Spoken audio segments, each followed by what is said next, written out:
28 წლის მასწავლებლის გიგა ავალიანის გარდაცვალების საქმეზე დაკავებული ორი არასრულწლოვნის პროცესი გაიმართა. დღევანდელ პროცესზე მტკიცებულებების დასაშვებობაზე იმსჯელეს.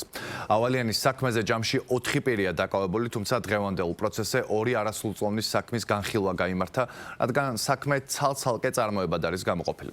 როგორც საქმის პროკურორმა ლევან ვეფხვაძემ განაცხადა, დღევანდელ პროცესზე ბრალდების მხარემ დამატებითი მტკიცებულებები წარადგინა, მათ შორის იყო კომისიური სამედიცინო ექსპერტიზის დასკვნა.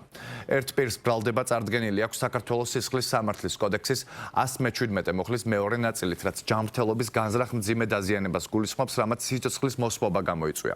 მეორე ბრალდებულს სისხლის სამართლის კოდექსის 376 მუხლის პირველი ნაწილით აქვს წარდგენილი, რაც დანაშაულის შეუტყობინებლობას გულისხმობს. გიგა ავალიანის საქმეზე დაკავებულ კიდევ ორ პირს პროკურატურამ ბრალდება დაუმძიმა. მათ, რომელთაც პროკურატურა თავდაპირველად დანაშაულის შეუტყობინებლობას ედავებოდა, ერთ-ერთს გამოძიება ახლა ჯანმრთელობის განზრახ მძიმე დაზიანებას ჯგუფურად ედავება.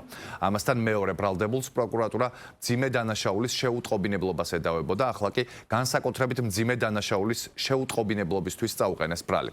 4-ვე ბრალდებულს პროკურატურის შუამდგომლობის საფუძველზე აღკვეთის ღონისძიებად პატიმრობა აქვს შეფარდებული. ბრალდების მხარემ წარადგინა დამატებითი მტკიცებულებები, მათ შორის იყო კომისიური სამედიცინო ექსპერტიზის დასკვნა, რომელსაც შემდგომ პროცესებზე გამოვიკვლევთ და მოხდა ამ მტკიცებულების დასაშვება ცნობა. ყველა მიმართულებით მიმდინარეობს აქტიურად საგამოძიებო მოქმედებები, აქტიურად ვართ თანამშრომლობაში დაზარალებული სკვლევა მონაცვლესთან და შესაბამისად ხდება ინფორმაციის და მტკიცებულების მოპოვება.